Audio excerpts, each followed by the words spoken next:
भूतिया bus stand की कहानी। यह कहानी एक छोटे से गांव की है जहां एक सुनसान बस स्टैंड था। गांव के लोग इस बस स्टैंड से दूर रहते थे क्योंकि उनके बीच यह अफवाह थी कि वहां रात में अजीब घटनाएं होती हैं। यह बस स्टैंड गांव से कुछ दूर एक घने जंगल के पास स्थित था। लोग बताते थे कि कई साल पहले वहां एक बस दुर्घटना हुई थी जिसमें सभी यात्रियों की मौत हो गई थी।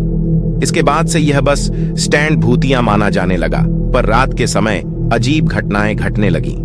लोगों ने कई बार देखा कि रात को एक बस वहां आती थी, लेकिन उसमें कोई ड्राइवर या यात्री नहीं होता था। यह बस स्टैंड पर रुकती, दरवाजे खुलते, लेकिन कोई बाहर नहीं आता। जैसे ही लोग पास जाने की कोशिश करते, बस अचानक गायब हो जाती। गांव के बुजुर्गों का कहना था कि यह बस उन यात्रियों की आत्माएं चलाती हैं जो उस दुर्घटना में मारे गए थे।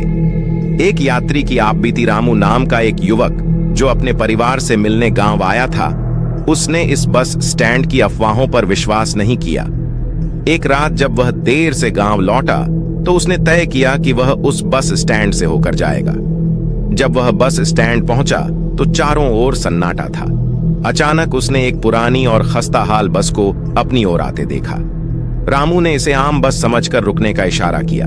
बस धीरे धीरे रुकी और दरवाजे खुले। अंदर की रोशनी धुंधली थी और वहां से ठंडी हवा आ रही थी।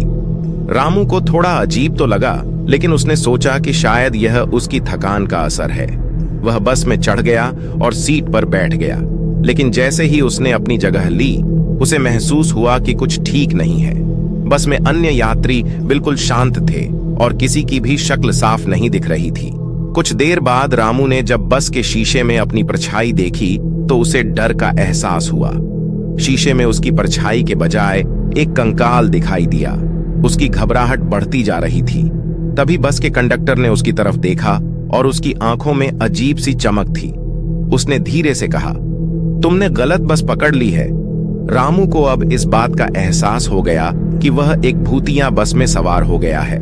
उसने तुरंत बस से उतरने की कोशिश की, लेकिन दरवाजे बंद हो चुके थे। बस तेज रफ्तार में जंगल की ओर बढ़ रही थी। रामू ने हिम्मत करके खिड़की तोड़ने की कोशिश की, लेकिन उसकी आवाज कोई नहीं सुन रहा था। सब यात्री बिल्कुल स्थिर बैठे हुए थे। रामू ने अपनी जान बचाने के लिए जोर से हनुमान चालीसा का पाठ करना शुरू किया। जैसे ही उसने कुछ श्लोक पूरे किए, बस अचानक रुक गई और दरवाजे अपने आप खुल गए। रामू ने तुरंत बस से कूदकर अपनी जान बचाई। उसने पीछे मुड़कर देखा तो बस और उसमें बैठे सभी यात्री गायब हो चुके थे। वह किसी तरह गांव वापस आया और उसने यह बात सभी को बताई। उसके बाद रामू के इस अनुभव के बाद गांव में कोई भी उस बस स्टैंड के पास जाने की हिम्मत नहीं करता था, खासकर रात के समय। धीरे धीरे यह बस स्टैंड वीरान हो गया और लोग इसे भूतिया बस स्टैंड के नाम से जानने लगे। लोग मानते थे कि जो भी उस बस में सवार होता है वह कभी वापस नहीं आता। ये कहानी सुनने में भले ही अजीब लगे, लेकिन उस गांव में लोग अब भी इस बात पर यकीन करते हैं कि वहां की बस आत्माओं से भरी होती है।